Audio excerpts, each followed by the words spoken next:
नमस्कार। मैं doctor Ramanivas Sharma Raman YouTube channel पर साइंस और टेक्नोलॉजी का कॉम्पिटिटिव सेशन लेकर के बच्चों आपके सामने। आज का सेशन ट्रांसपोर्टेशन सिस्टम इम्प्लांट्स का दूसरा सेशन है। आज के सेशन में 10 सवाल हमने आपके लिए बनाए हैं जो आपके रेगुलर एग्जाम्स हैं, जैसे नीट है, स्टेट पीएससी है, यूपीएससी, एसएससी, यूपीएनएसटी, उनके लिए तो जरूरी है ही। साथ में चूंकि अभी सिलेबस में पटवारी में भी साइंस और टेक्नोलॉजी को जोड़ा है, इसलिए आज के कॉम्पिटिटिव सेशन में हमने पटवारी विशेषांक भी शामिल किया है। तो आज के सेशन में हम 10 सवाल आपसे पूछेंगे और प्रत्येक 10 सवाल का थ्योरेटिकल डिस्कशन भी करेंगे। यानी एक सवाल पूछेंगे, फिर दूसरा, फिर तीसरा, इस तरह से 10 सवाल। और जब वापस आएंगे उत्तर बताने, तो हर सवाल का डिस्कशन भी आपके साथ करेंगे। क्यों? उत्तर इसका यही होगा, यानी थ्योरी भी लिख करके आपको बताएंगे। बच्चों, हमारा यह सेशन जैसा कि आपको पता है 5 बजे लाइव होता है। यदि आपको कोई सवाल पूछना है तो 5 बजे आप हमसे मिलिए, अपने सवाल रखिए। और क्या पढ़ना चाहते हैं ये बताइए। थ्योरी कौन सी है जो आपके समझ में नहीं आती? साइंस और टेक्नोलॉजी का कोई भी मैटर हो, शाम को 5 बजे आप हमसे पूछिए। कमेंट सेक्शन का उपयोग कीजिए, हम आपका जवाब तुरंत देंगे। चैनल को सब्सक्राइब करना, चैनल को लाइक करना और चैनल को शेयर करना, यह आपकी रिस्पॉन्सिबिलिटी है। हम सेशन को आगे बढ़ाते हैं और उन 10 सवालों को आपके सामने रखते हैं, क्योंकि इसके पहले हमने पूरी की पूरी थ्योरी आपको पढ़ा दी है। पूरे पीछे के वीडियो यदि आप देखेंगे तो उसमें थ्योरी हमने पढ़ाया है। और थ्योरी में अब कैसे सवाल बन रहे हैं, भले आप नीट की परीक्षा दे रहे हो, स्टेट पीएससी की दे रहे हो, यदि आपका पूरा सिलेबस कंप्लीट है तो कहीं से पूछे ना सवाल, हम तैयार रहेंगे उस जवाब के लिए। तो एमसीक्यू सेशन का पहला सवाल बच्चों आपके स्क्रीन पर दिखाएं। इसके पहले एक चित्र आपके पहले ही पेज पर लगा हुआ है।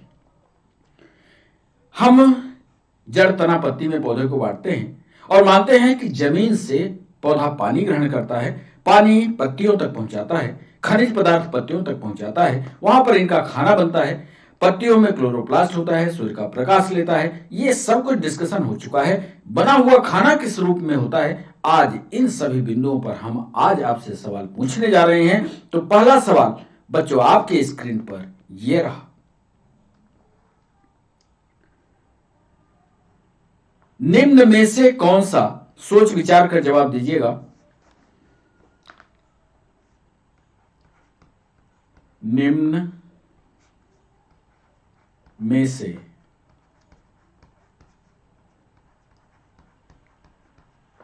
कौन सा कथन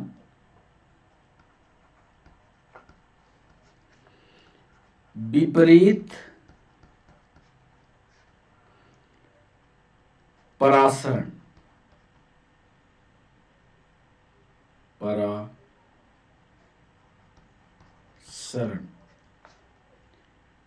या इसको हम ये कह सकते हैं पैसिव ऑस्मोसिस। अंग्रेजी वाले बच्चे चिंता ना करें, जो अंग्रेजी हिंदी आपके समझ में नहीं आती, आप कमेंट बॉक्स में उसको टाइप कीजिए, हम तुरंत उसको अंग्रेजी करके आपको बताएंगे। निम्न में से कौन सा कथन विपरीत परासरण पर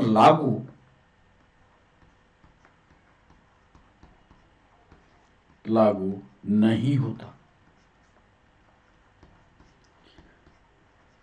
सवाल को अच्छी तरह से पढ़िए, इसके बाद जवाब करने की कोशिश कीजिए। कौन सा कथन विपरीत परासरण पर लागू नहीं होता, वो स्टेटमेंट बताना है आपको जो पैसिव ऑस्मोसिस पर लागू नहीं होता। ये ऑप्शन है। इसका उपयोग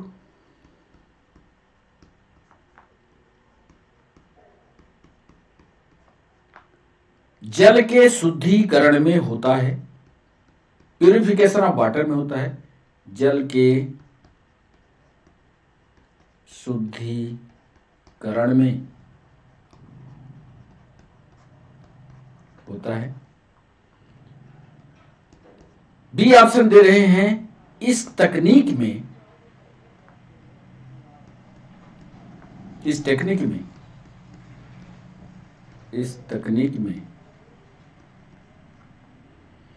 तंत्र के ऊपर या सिस्टम के ऊपर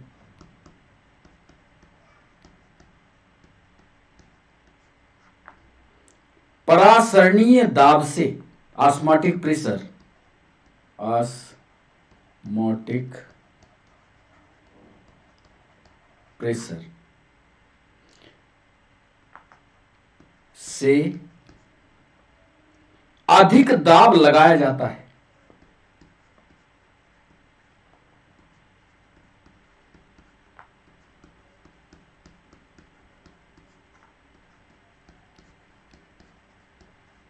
तथ्यों से भरा हुआ ये सवाल है। ये तथ्य आपके समझ में नहीं आएंगे तो उत्तर करने में आपको दिक्कत होगी। पहला ऑप्शन दिया है इसका उपयोग जल के शुद्धिकरण में होता है। पैसिव ऑस्मोसिस का क्या ऐसा उपयोग है? इस तकनीक में तंत्र के ऊपर ऑस्मोटिक प्रेशर से अधिक दाब लगाया जाता है। जो लागू ना हो वो उत्तर आपको देना है। और सी ऑप्शन, यह निष्क्रिय प्रक्रिया है, यह निष्क्रिय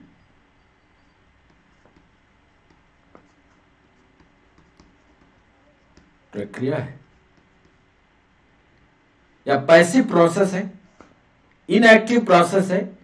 और डी, यह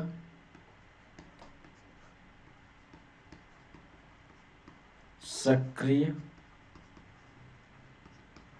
प्रक्रिया है।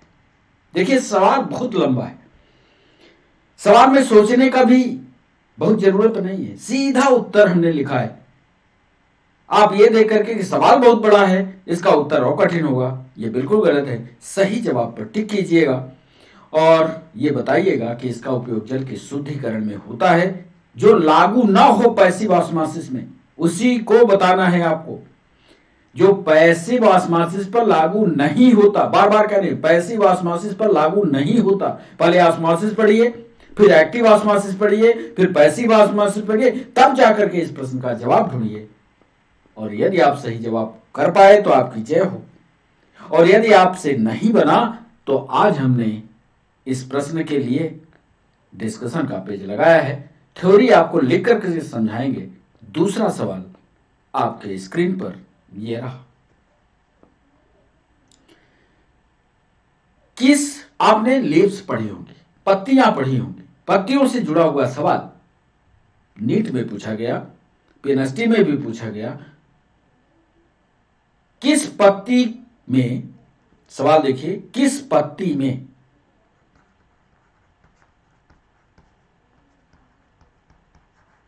पत्ती का मतलब किस पत्ती में, किस पत्ती की निचली सतह पर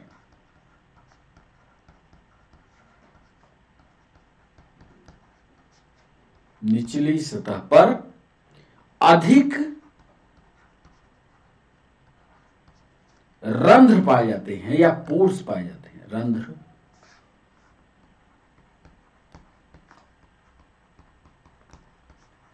अब इसके लिए टाइप्स ऑफ लीव आपको पढ़नी पड़ेगी। यदि आप टाइप्स ऑफ लीव जानते हैं तो पत्ती का दो हिस्सा होता है, एक डार्सल वाला हिस्सा होता है, एक वेंट्रल वाला हिस्सा होता है। अब डार्सल वेंट्रल आप समझते हैं कि नहीं समझते, यह आपकी कठिनाई है, इसको आपको देखना पड़ेगा। किसी पेड़ की पत्ती को देखिए, जो चिकना भाग होता है दैट इज वेंट्रल, जो खुरदुरा भाग नीचे की तरफ होता है वो डार्सल कहलाता है। कैसे, ये आप जब पत्ती पढ़ेंगे तब आपके समझ में आएगा। हम ये पूछ रहे हैं कि ऐसी कौन सी पत्ती है, आप तो सामान्य रूप से जानते हैं कि स्टोमेटा ऊपरी सतह पर होते हैं। आज हम सवाल ये पूछ रहे हैं, ये पढ़ाया है हमने थ्योरी में, किस पत्ती की निचली सतह पर अधिक रंध्र पाए जाते हैं। ए ऑप्शन देखिए, एक पृष्ठधारी जिस पर एक पृष्ठ हो, एक डार्सल प्लेन हो, एक पृष्ठधारी। बी ऑप्शन, दो पृष्ठधारी, दो पृष्ठधारी। जिसमें 2 डॉर्सल प्लेन हो, एक डॉर्सल प्लेन हो और जिसमें 2 डॉर्सल प्लेन हो? नहीं समझ में आएगा, चिंता मत करिए, क्लास छोड़ करके मत जाइए, हम उसका उत्तर आपको थ्योरेटिकल समझाएंगे। एक पृष्ठधारी हो, 2 पृष्ठधारी हो, विकल्प ए और बी दोनों हो, दोनों सही है, और डी ऑप्शन दे रहे हैं इनमें से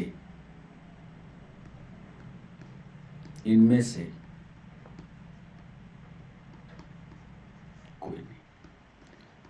कुल मिलाकर के हमने सवाल सीधा पूछा है कि डॉर्सल साइड में ऐसी कौन सी पत्ती है जिसमें छेद या स्टोमेटा सबसे ज्यादा होते हैं।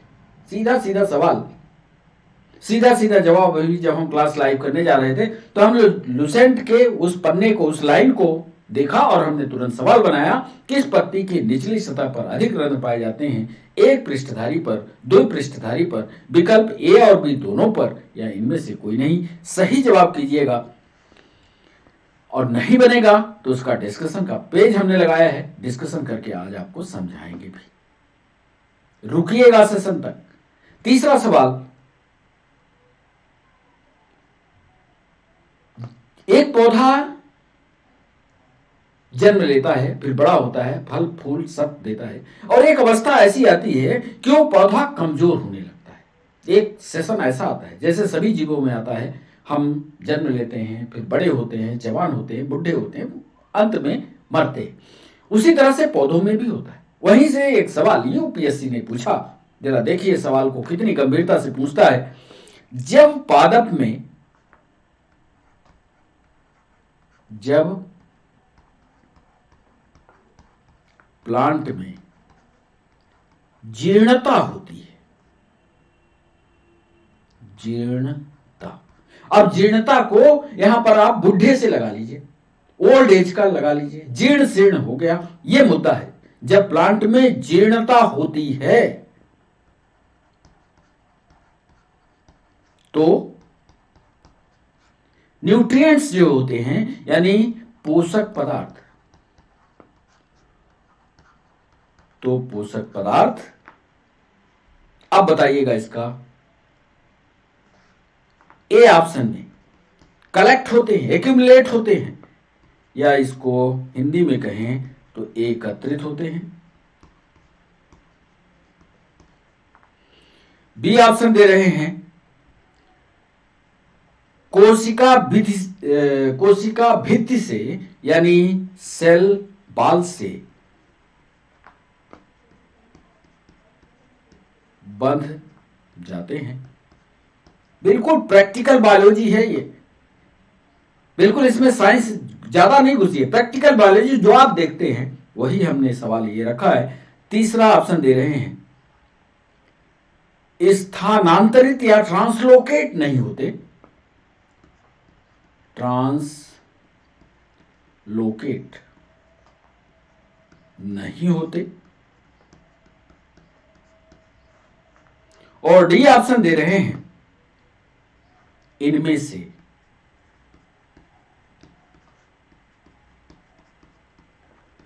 कोई भी नहीं।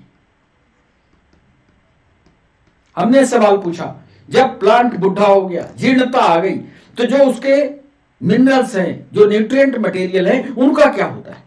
क्योंकि पौधा तो अब धीरे धीरे सूखने की कगार पर, एक वक्त आएगा सूखेगा, सूख करके फिर वो गिरेगा, जमीन पर चला जाएगा, मिट्टी में मिलेगा। वहीं से ये सवाल यूपीएससी में हमेशा सवाल गंभीरतम सवाल होते हैं, तथ्यात्मक सवाल होते हैं कि आप उस प्रश्न को समझ पा रहे हैं कि नहीं। आप बताइएगा, एकत्रित होंगे, सेल बाल में बंध जाएंगे, ट्रांसलोकेट नहीं होंगे, या इनमें से कोई नहीं। तीसरे सवाल का भी डिस्कशन आज हम करने वाले हैं आपके साथ। चौथा सवाल आपके स्क्रीन पर यह रहा, निम्न में से कौन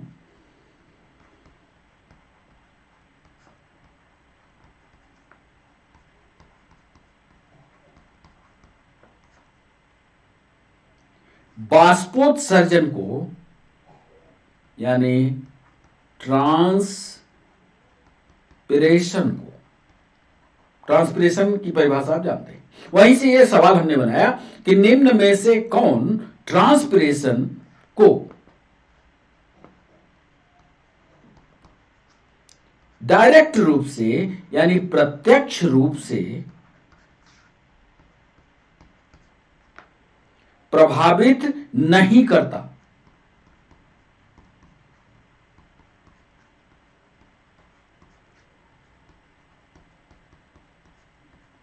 हमने सवाल पूछा, जो कारक देंगे उसमें आपको यह बताना है कि इस कारक का कोई प्रभाव नहीं है ट्रांसपिरेशन में या भाप बनने में, पानी के गर्म होकर के पत्तियों से उड़ जाने में यह नहीं प्रभावशील है। यदि आपने, क्योंकि थ्योरी हमने पढ़ाई है और इसके पहले वाली वीडियो में डिस्कशन भी किया है, यदि आप पढ़ते होंगे, आप में रेगुलरिटी होगी, तो इस प्रश्न का भी जवाब आप दे पाएंगे। तापमान, हमने कहा भी था कि इसको पढ़ना, तापमान यानी टेम्परेचर। बी ऑप्शन दे रहे हैं प्रकाश यानी लाइट। सी ऑप्शन दे रहे हैं स्पीड ऑफ विंड, वायु की गति।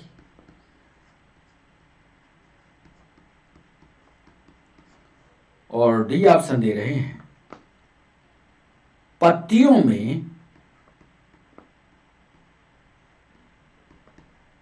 या लिप्स में, पत्तियों में क्लोरोफिल की मात्रा। सही जवाब कमेंट सेक्शन में बताइए।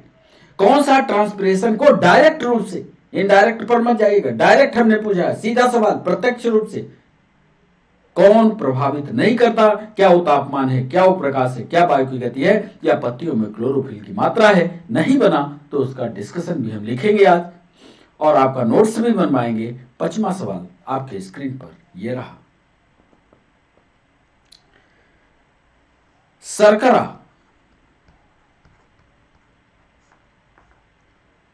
किस रूप में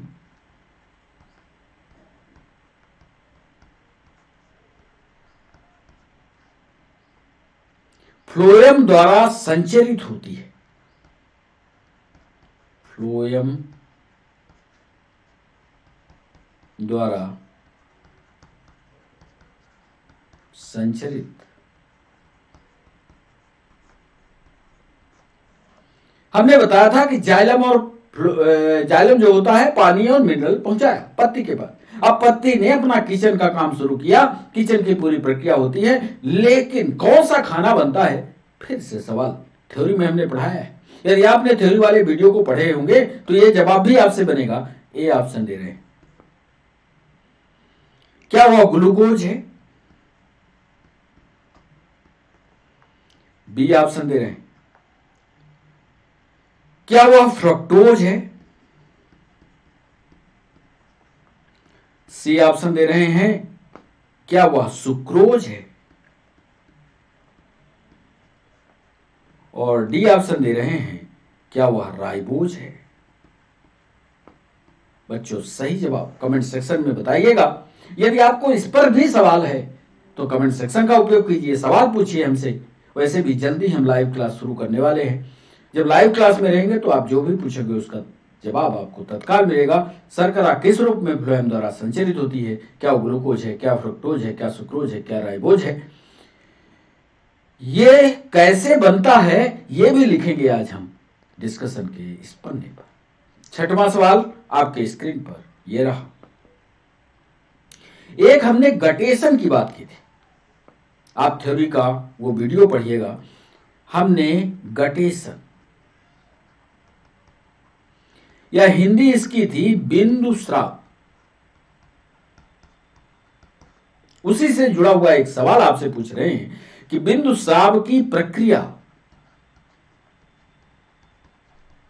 यानी उसकी मैकेनिज्म होती है।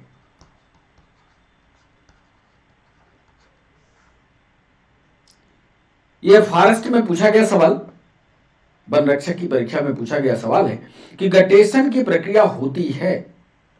अब उसके लिए मैकेनिज्म कैसे होती है यह पूछना वो चाह रहा है। जब रूट प्रेशर ज्यादा हो, या लिख लें हिंदी में, उच्च मूल दाब हो व निम्न बाष्पोत्सर्जन हो। माने ट्रांसपिरेशन की प्रक्रिया कम हो लेकिन रूट से पानी खींचने की प्रक्रिया बहुत तेज हो। सोच विचार कर जवाब दीजिएगा। बी ऑप्शन दे रहे हैं। निम्न मूल दाब हो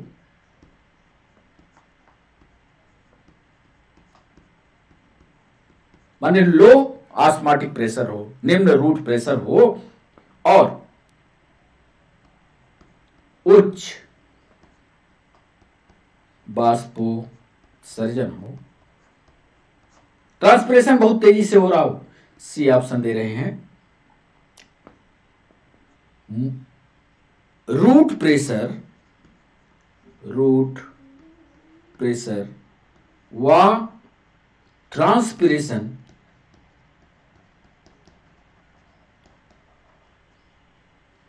रेट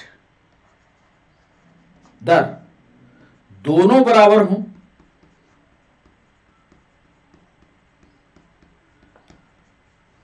और डी ऑप्शन दे रहे हैं उच्च मूल दाब हो, उच्च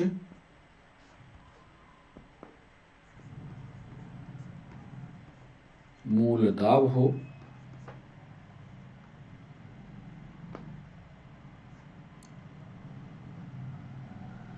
और उच्च बाष्पोत्सर्जन। अब यदि आपने गटेशन की सिर्फ परिभाषा पढ़ी है तो उत्तर नहीं बनने वाला। यदि गटेशन में थोड़ा सा आगे गए हैं और फिर आपने उत्तर समझने की कोशिश की तब यह प्रश्न पूछा कि बिंदुस्राव की प्रक्रिया होती क्या है जब रूट प्रेशर ज्यादा हो, ट्रांसपिरेशन रेट कम हो, जब निम्न रूट प्रेशर हो, उच्च बाष्पोत्सर्जन हो, रूट प्रेशर ट्रांसपिरेशन रेट दोनों बराबर हो, उच्च मूल दाब हो और उच्च बाष्पोत्सर्जन हो। इसको भी आपको थ्योरेटिकल हम इस डिस्कशन के पेज में आपको समझाएंगे। 7वां सवाल आपके स्क्रीन पर। आज कुल मिलाकर के 10 सवाल ही हैं। 7वां सवाल डिस्कशन जरूर पढ़िएगा, 7वां सवाल, निम्न में से कौन सा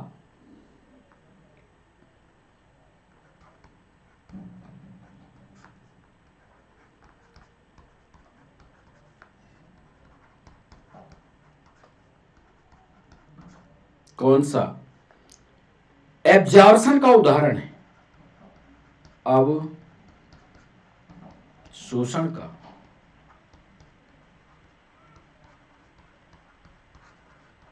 उदाहरण। एब्जॉर्प्शन का उदाहरण आपको बताना है। ए ऑप्शन है मूल रोम के द्वारा यानी रूट हेयर के द्वारा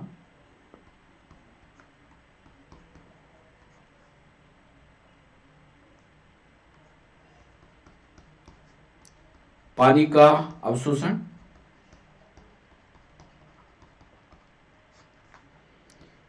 बी ऑप्शन दे रहे हैं रंध्र के द्वारा या स्टोमेटा के द्वारा, रंध्र के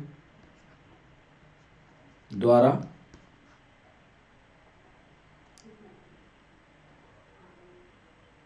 गैसों का आदान प्रदान,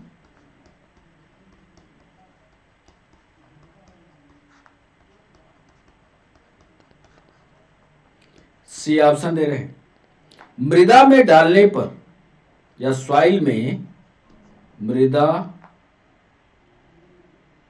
में डालने पर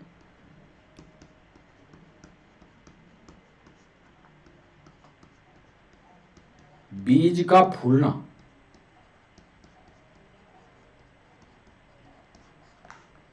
और डी अंतिम ऑप्शन दे रहे हैं रंध्र का खुलना, स्टोमेटा का खुलना। कौन सा अवशोषण एब्जॉर्प्शन का उदाहरण है? सोच समझ कर जवाब दीजिएगा। मूल रोम का द्वारा जल अवशोषण, सरल सा सवाल है। रंध्र के द्वारा गैसों का आदान प्रदान, मृदा में डालने पर बीज का फूलना या रंध्र का खुलना। इसका भी डिस्कशन चित्र के माध्यम से हम आज आपको समझाने वाले हैं। 8वां सवाल, सामान्य तापमान पर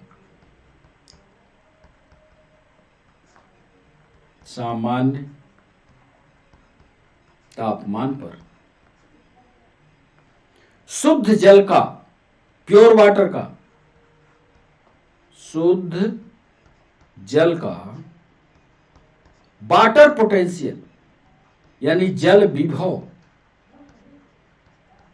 वाटर पोटेंशियल, सामान्य तापमान, शर्तें दो हैं, सामान्य तापमान हो और शुद्ध पानी हो। उस समय उसका वाटर पोटेंशियल पूछ रहा है, सामान्य तापमान पर शुद्ध जल का जल विभव बराबर होता है। ये कई परीक्षाओं में ये सवाल पूछा गया है।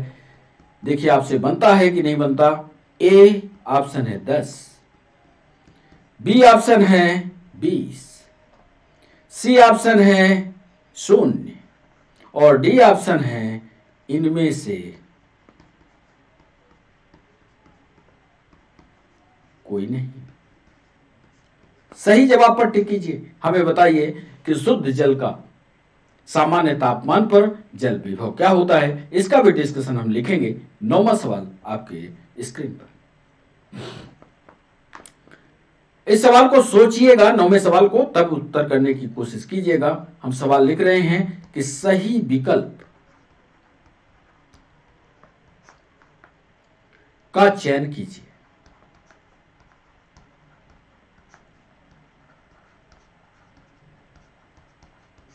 कीजिए साहब। एक रूट में फंगस पाया जाता है, वहीं से ये जोड़ करके हमने सवाल बनाया। जरा देखिए, कवक मूल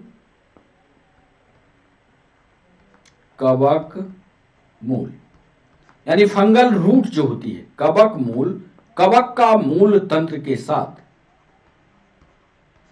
कवक का मूल तंत्र के साथ, मूल तंत्र का मतलब रूट सिस्टम,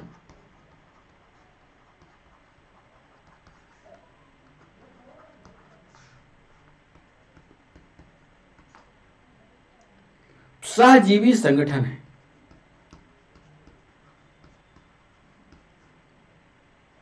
सिम्बियोटिक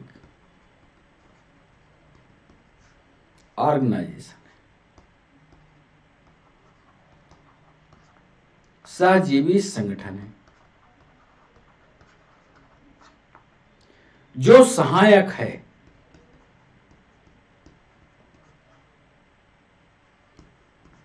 यानी जो मदद करता है। पहला, जल अवशोषण में,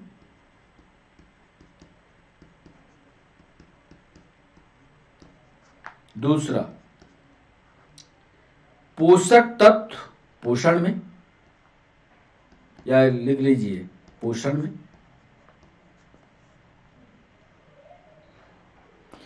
तीसरा ऑप्शन दे रहे हैं ट्रांसलोकेशन में, स्थानांतरण में। अब जो फंगस रूट में है उसका काम हम इस सवाल के माध्यम से आपसे पूछ रहे हैं, क्या वो ट्रांसलोकेशन में मदद करता है, क्या वो गैसों के आदान प्रदान में, एक्सचेंज ऑफ गैसेज में, गैसों के आदान प्रदान में।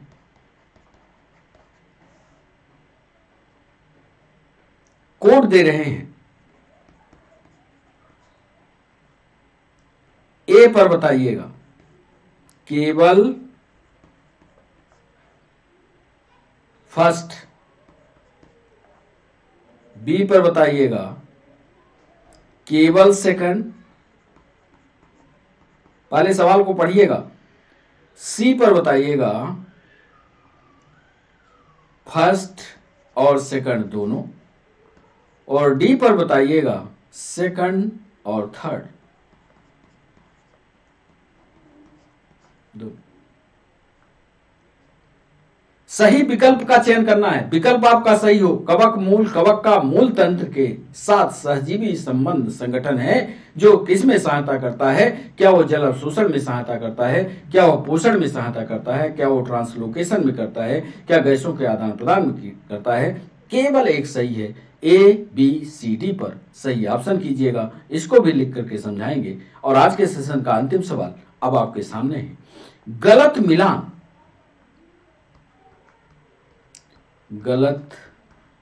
मिलान को टिक कीजिए।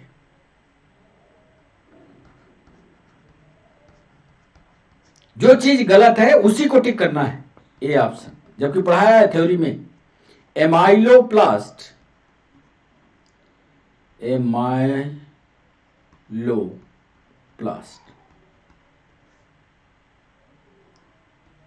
क्या एमाइलोप्लास्ट की जिम्मेदारी है प्रोटीन कणों का संग्रहण? बी ऑप्शन, क्या एलाइयोप्लास्ट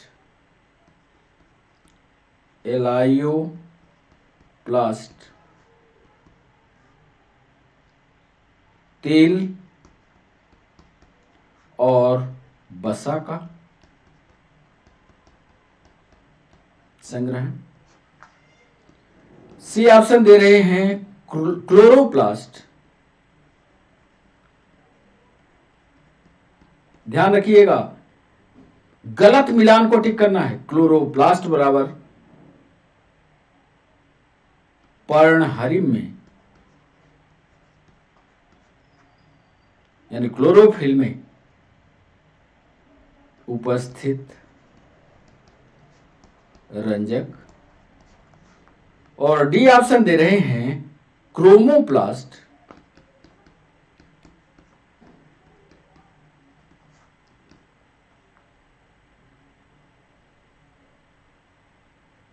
क्लोरोफिल के अतिरिक्त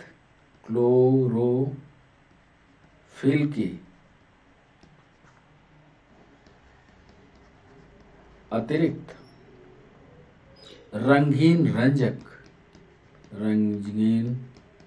रंजक की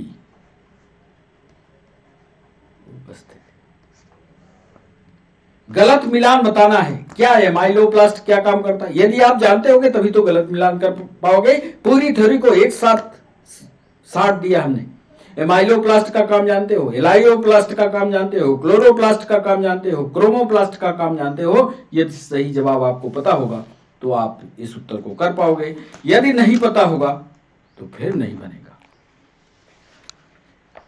कितना पढ़ते हो आप, ये भी जरूरी है। कितनी थ्योरी हमारे बिना पढ़ाए भी पढ़ते हो कि नहीं पढ़ते, ये भी देखना है। अब 10 सवाल हम आपसे पूछ लिए। अब बारी है हर सवाल का थ्योरेटिकल डिस्कशन करने की। थ्योरेटिकल डिस्कशन पर ले चलें आपको और पहले सवाल पर सीधा ले चलते हैं। टोटल बताइएगा, हर बच्चा बताए लिख करके कमेंट सेक्शन में किससे कितने बने। पहला सवाल जो हमने पूछा था वो था, कौन सा कथन विपरीत परासरण पर लागू नहीं होता? यह पहला सवाल। इसका विपरीत परासरण या पैसिव ऑस्मोसिस ये सक्रिय प्रक्रिया है, यही लागू नहीं होता। इसका डी ऑप्शन सही होगा। कैसे, जरा लिख देते हैं, आप समझते रहिएगा। प्रतिवर्ती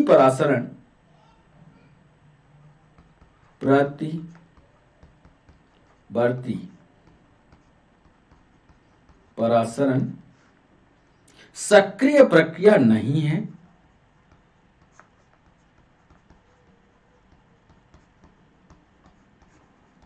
पहली मोटी बात। क्यों नहीं है ये दूसरे पॉइंट में लिख रहे हैं, इसको याद कर लीजिएगा। जीवों में कोई भी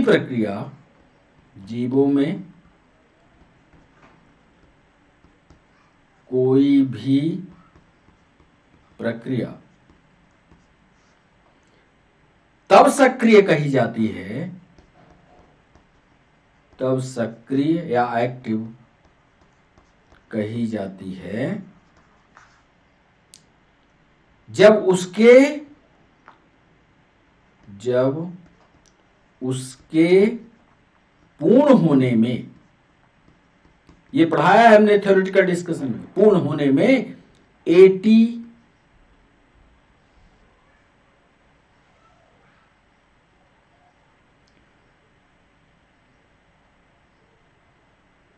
कोई भी प्रक्रिया तब सक्रिय कही जाती है जब उसके क्रियान्वयन में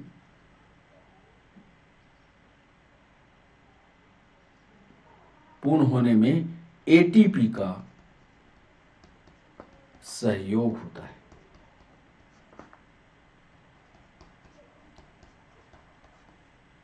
इसलिए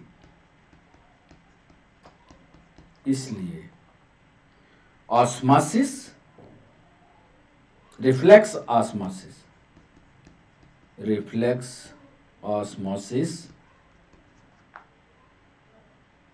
निष्क्रिय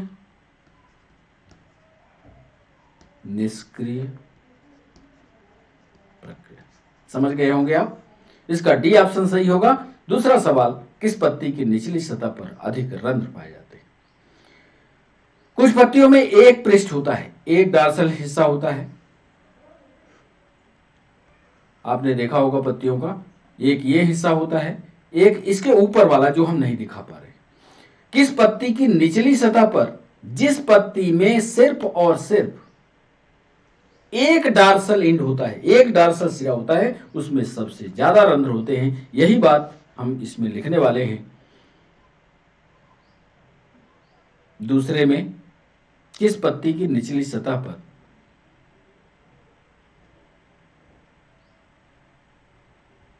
एक पृष्ठधारी पत्ती की निचली सतह पर रंध्रों की संख्या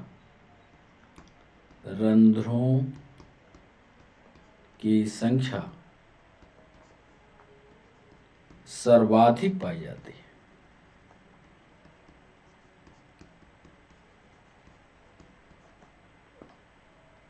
तीसरा सवाल हमने पूछा, जब प्लांट में जीर्णता होती है या प्लांट सयाना हो गया तो पोषक पदार्थ का क्या होता है? उसके अंदर ट्रांसलोकेशन तो होता है कि नहीं, कि पूरा का पूरा भोज्य पदार्थ एक जगह इकट्ठा हो जाता है, या पूरा भोज्य पदार्थ कोशिका झिल्ली से या कोशिका भित्ति से जाकर बन जाता है, या इनमें से कोई नहीं। लेकिन इसका सही जवाब क्या होगा, पहले उत्तर लिखेंगे और फिर आपको इसका थ्योरेटिकल डिस्कशन कर दे, तब आप उत्तर बताइएगा।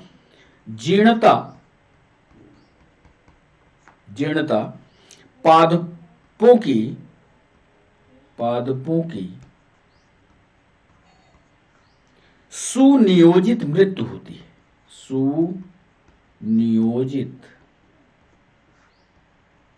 मृत्यु होती है।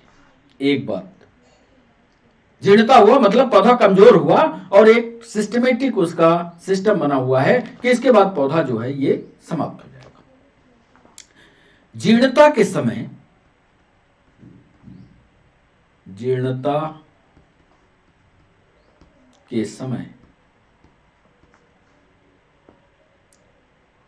प्लांट के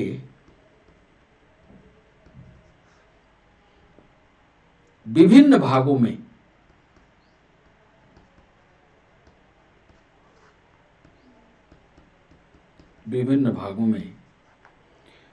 पोषक पदार्थों का ट्रांसलोकेशन, हिंदी में इसको कहोगे तो स्थानांतरण होगा। ट्रांसलोकेशन या स्थानांतरण रुक जाता है। आप देखिए, जो पौधा गिरने की अवस्था में आता है, उसका सबसे एंटीरियर टिप वाला हिस्सा जो है पहले सूखता है, फिर धीरे धीरे धीरे करके पिछला हिस्सा सूखता है।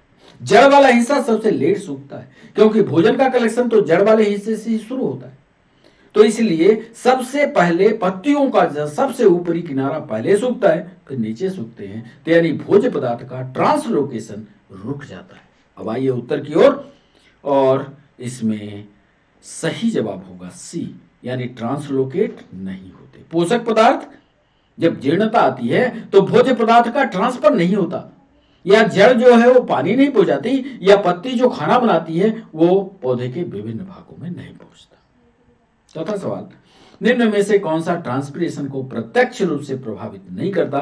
चौथा सवाल हमने पूछा, इसको थोड़ा हम विस्तार से आपको समझा दें। इस पर कई सवाल बने हैं, कई सवाल पूछे गए। तो पहले थ्योरी लिखते हैं।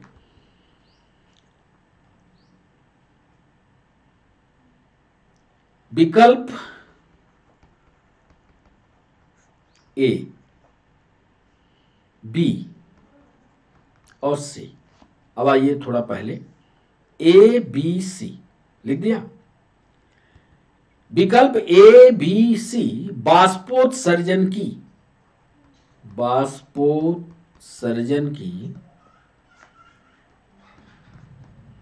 दर को प्रभावित करते हैं। कैसे करते हैं ये भी लिख देते हैं। ए ऑप्शन में ताप जो है ये क्या करता है? रेट ऑफ ट्रांसपिरेशन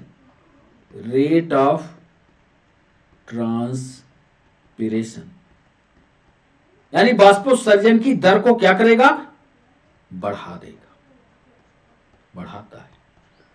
टुकड़े टुकड़े में सवाल पूछे गए पीएनएसटी में, नीट में, या जो आगे आने वाली परीक्षा है, ऐसे कई सवाल ट्रांसपिरेशन पर आपसे पूछे जा सकते हैं। आप तैयार रहिएगा। ये तापमान बढ़ेगा तो बाष्पोत्सर्जन की दर बढ़ जाएगी। बी ऑप्शन देखिए। प्रकाश की गुणवत्ता,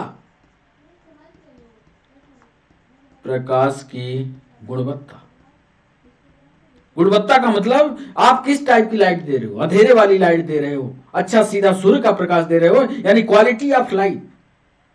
प्रकाश की गुणवत्ता और तीव्रता भी।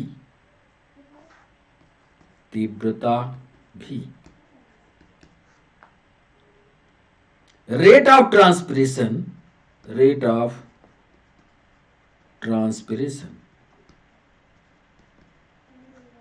को बढ़ाता है, या लिख लीजिए प्रभावित करता है। दो हो गए। और तीसरा हमने पूछा था क्या विंड स्पीड भी? तो इसको भी लिख लीजिए कि वायु की गति, हवा जितनी तेज चलेगी, जितनी स्पीड में हवा भागेगी, उतना ही उसके आसपास का वातावरण जो है वो बाष्प को लेकर के दूर चला जाएगा। यानी वायु की गति जितनी अधिक होगी,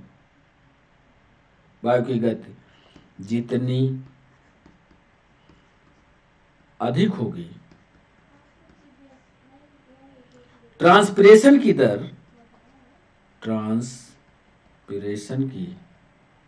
रेट उतनी ज्यादा होगी। यानी कुल मिलाकर के हमारे पास एक ऑप्शन बच गया कि क्लोरोफिल कितना भी हो, डायरेक्ट रूप से क्लोरोफिल का कौन सा ट्रांसपिरेशन को नहीं बढ़ेगा? ट्रांसपिरेशन, पत्तियों में पाई जाने वाली क्लोरोफिल की मात्रा जो है ट्रांसपिरेशन की प्रक्रिया को प्रभावित नहीं करती। आइए 5वें पर, शर्करा किस रूप में फ्लोएम द्वारा संचरित? जिस पर दो सवाल पूछे गए। अभी तो हमने इधर एक पूछा है, इसका उत्तर आपको पता होगा कि जो भी पौधा खाना बनाता है वो हमेशा सुक्रोज होती है, ये तो आप जानते हैं। लेकिन उसने पूछा था सुक्रोज है क्या? मोनोसेकेराइड, डाइसेकेराइड, एक सवाल ये पूछा। और डाइसेकेराइड, मोनोसेकेराइड, एक सवाल में एमपीएसआई ने पूछा था कि ये मोनोसेकेराइड डाइसेकेराइड का परिवहन किसके द्वारा होगा? जाइलम के द्वारा, फ्लोएम के द्वारा। इन सब का उत्तर यहां लिख देते हैं डिस्कशन नंबर 5 में कि सुक्रोज होगा। पहला तो ये उसका उत्तर लिख दिया, सुक्रोज होगा। दूसरा उत्तर ये लिखे देते हैं कि सुक्रोज डाइसेकेराइड है, डाइसेकेराइड है। और तीसरा लिखे देते हैं कि सुक्रोज का परिवहन फ्लोएम के द्वारा होता है, फ्लोएम द्वारा 3-4 सवाल एक साथ थे, 3-4 सवालों का उत्तर क्वेश्चन नंबर 5 में हमने कर दिया। 6वां सवाल हमने बिंदु श्राव को पूछा। आपको याद होगा, यदि आपने वीडियो देखा हो तो आप पत्तियों के पास जाइए, तो रंध्र तो यहां होते हैं, इसके डार्सल वेंट्रल में होते हैं, लेकिन पानी की बूंदें पत्तियों के यहां किनारों पर दिखाई देती है। ये हमने पढ़ा है। यही प्रक्रिया कहलाती है गटेशन। अब हमने पूछा बिंदुस्राव की प्रक्रिया किसके कारण होती है। अब बिंदुस्राव कब होगा भैया? अरे जब ट्रांसपिरेशन कुछ घटे और नीचे से पानी ज्यादा तेजी से बढ़े। सीधा सीधा मतलब है इसका। पहले लिख देते हैं थ्योरी, तब आते हैं उत्तर की ओर। गटेशन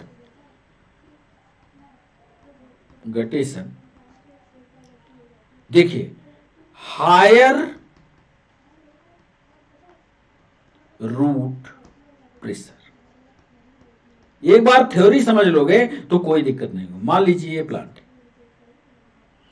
प्लांट की लीफ है, ये रूट वाला सिस्टम है, यहां पर ये जमीन है। अब ये रूट में ये जहां पानी है, जहां से ये पानी खींच रही है, यदि मान लीजिए इसमें बहुत तेजी से पानी ऊपर धक्का मारने की प्रक्रिया हुई और उस समय सूर्य का प्रकाश नहीं है, या ट्रांसपिरेशन ढीला है, या बाष्पोत्सर्जन बहुत कम हो रहा है, तो रूट तो अपने प्रक्रिया प्रेशर तो बढ़ा दी, यानी हायर रूट प्रेशर हो गया, तीव्र जड़दाब हुआ। दूसरी प्रक्रिया कर लें कि लो ट्रांसपिरेशन कर लें, यानी बाष्पोत्सर्जन की क्रिया धीमी हो जाए और रूट का प्रेशर ज्यादा हो जाए, तो पत्तियों के किनारे किनारे पर यहां पर पानी की बूंदें दिखाई देती हैं। यही प्रक्रिया गटेशन की कहलाती है। तो हमने लिखा हायर रूट प्रेशर हो और वायु की निम्न लो ट्रांसपिरेशन हो। अब आप समझ गए होंगे, लो ट्रांसपिरेशन हो, या यह भी हो सकता है कि बरसात का समय हो, यानी ये जो पानी उड़ना है वो उड़ ना पा रहा, या इसको क्या कहेंगे, आर्द्रता ज्यादा हो, यह भी एक कारण हो सकता है। तो इसमें कौन सा उत्तर होगा 6वें सवाल का, यह हम आपको बता दें कि इसका सही जवाब होगा उच्च मूल दाब और निम्न बाष्पोत्सर्जन। हर प्रश्न पर डिस्कशन खुद करिए। आपको साइंस और टेक्नोलॉजी बहुत सरल लगेगी, लेकिन उसमें घुसना होगा। जब तक घुसेंगे नहीं तब तक आपको समझ आएगा नहीं। 7वां सवाल, निम्न में से कौन सा अवशोषण का उदाहरण? इस पर थोड़ा पहले लिख दें, हालांकि इसका उत्तर आप दे लोगे। सीड का यानी बीज का हमने मिट्टी में डाल दिया, सीड का फूलना अंतः शोषण है। अंतः, यह हमने पढ़ाया है थ्योरी में, अंतः शोषण इम्बिबिशन है। ठीक है,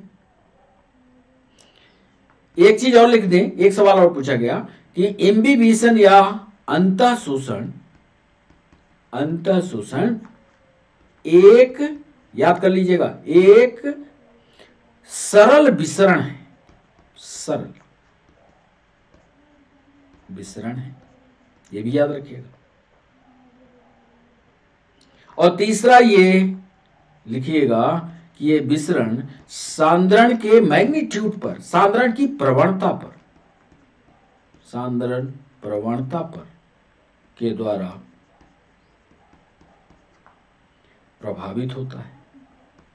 3 सवाल, तीनों अलग अलग करके पूछे गए थे, तीनों का उत्तर हमने यहां लिख दिया। तो ये तो विसरण की बात हुई। अब यदि रूट हेयर की बात करें, ये हुआ डिफ्यूजन। अब इसके दूसरे पॉइंट में हम रूट हेयर की बात करते हैं। रूट हेयर में क्या होता है साहब? तो रूट हेयर में मूल लिखिएगा कि मूल रोम द्वारा जल का अवशोषण, द्वारा जल अवशोषण।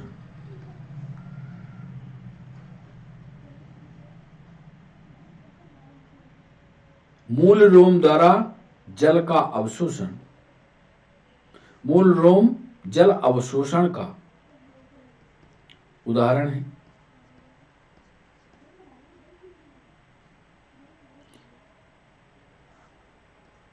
स्टोमेटा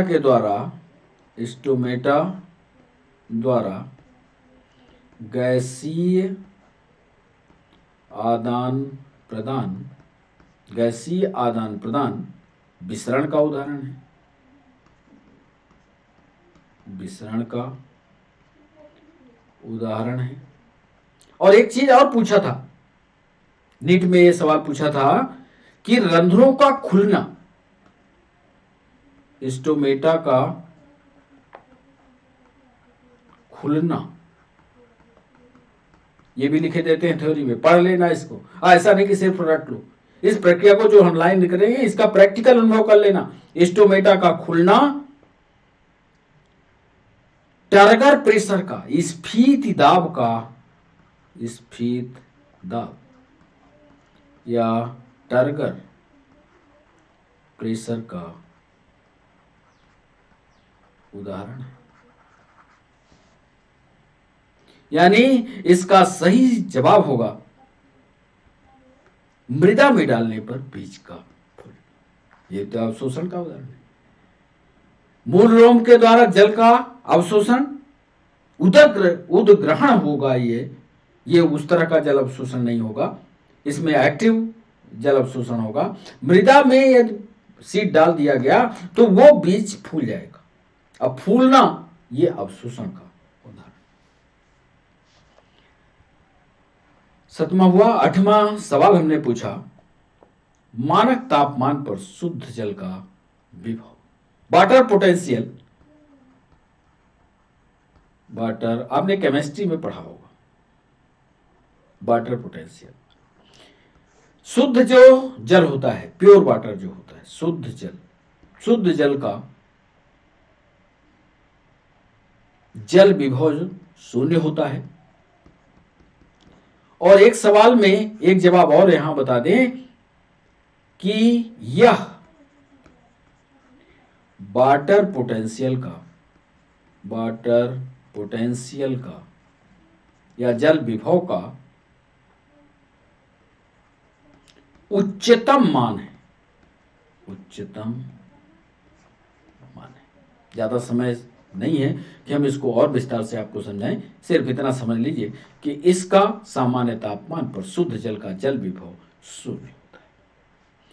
9वां सवाल, सही विकल्प का चयन कीजिए। अब कवक रूट सिस्टम पर माइकोराइजा को आपने सुना होगा।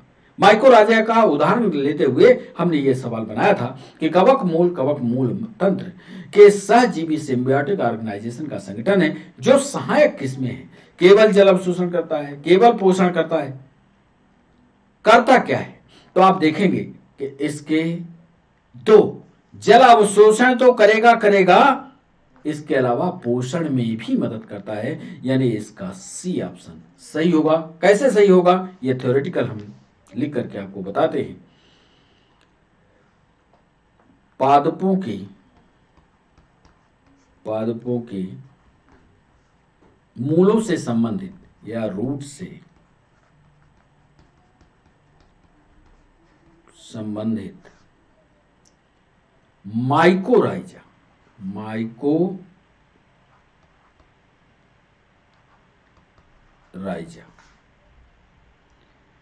मिट्टी से जल व खनिज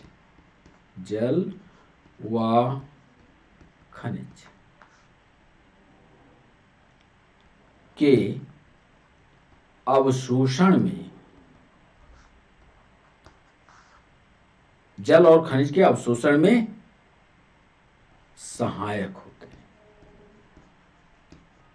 याद कर लीजिएगा, बड़ा इंपॉर्टेंट पॉइंट है। कई बच्चे इसका उत्तर फिर नहीं कर पाते, तो ये जो हमने लिखा है इसको याद कर लीजिएगा। बच्चों, आज के सेशन का अंतिम सवाल, गलत मिलान को आपको बताना है। गलत मिलान बताने से पहले एक चीज लिख दें यहां, तो आपको जल्दी से उत्तर मिल जाएगा। एक होता है एमाइलोप्लास्ट,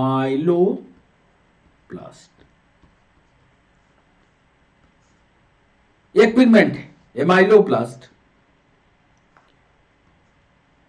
ये होता है रंगहीन यानी कलरलेस। लवक है, प्लास्टिड है, लवक है।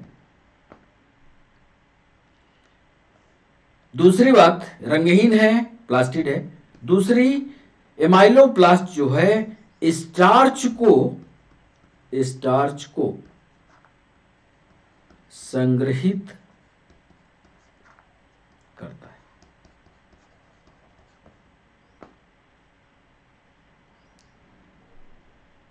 जब ये स्टार्च को संग्रहित करता है एमाइलोप्लास्ट, आपने कई बार बॉटनी के इस चैप्टर को पढ़ा होगा, तो एमाइलोप्लास्ट जो होता है स्टार्च का कलेक्शन करता है। और जब ये स्टार्च का कलेक्शन करेगा तो जो ऑप्शन आपके इधर किताब में लिखे हुए हैं, जो हमने दिया है, तो देखिए गलत मिलान को आपको टिक करना है। तो गलत मिलान की स्थिति को देखते हुए आप कह सकते हैं कि इसमें एमाइलोप्लास्ट प्रोटीन कणों का संग्रहण लिखा है, यानी ये सही ऑप्शन होगा, क्योंकि यही गलत मिलान है। एलोप्लास्ट तेल और वसा का संग्रहण करता है, ये सही है, बिल्कुल करेक्ट है। ये करेक्ट है, ये करेक्ट है। क्रोमोप्लास्ट ये करेक्ट है। ये तीनों सही हैं, तो एक ही ऑप्शन ये एमाइलोप्लास्ट, ये यदि इसके स्थान पर, इसीलिए हमने इधर लिख दिया है, यदि ये स्टार्च को संग्रहित करता होता तो ये भी सही होता। इसके स्थान पर एमाइलोप्लास्ट की जिम्मेदारी होती है स्टार्च को संग्रहित करना। तो बच्चों 10 सवाल हमने पूछा आपसे। इन 10 सवालों में यदि कोई चीज शेष रह गई हो तो आप हमें बताइए, उसका भी जवाब हम चलते चलाते आपको देंगे। 10 सवालों में कितने सवाल आपने सही किए, इसका लेखा जोखा जरूर हमारे पास तक भेजिएगा। तो बच्चों आप हमारे साथ जुड़े, इसके लिए सभी बच्चों का बहुत बहुत शुक्रिया। फिर होती है नए सेशन में आपसे मुलाकात, तब तक के लिए बाय बाय, नमस्कार।